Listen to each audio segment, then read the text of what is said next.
Cerbos is completely open source. It's under the Apache 2 license. It's available up on GitHub. All the source code is open for you to explore and test. If you want to get up and running quickly, we distribute Cerbos via a few different mechanisms. First off, we distribute containers. So we release a container whenever we cut a release of Cerbos, available from the container registry.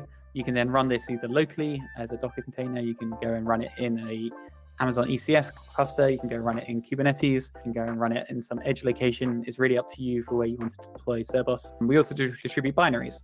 So if you just want something that you can exec into and run locally or on side of a VM or directly on a compute node, we also provide those URLs as well, so you can go and grab the latest release of Cerbos and just run it locally.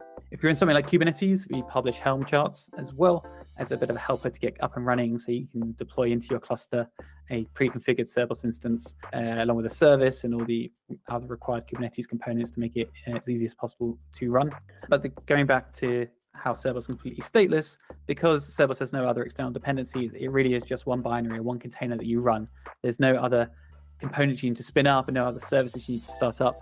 And so it's designed to basically run anywhere. We even have users that ship physical hardware out into the world with Cerbos running on it, which is pretty cool. So Cerbos is designed to run anywhere, extremely low footprint, and also completely open source.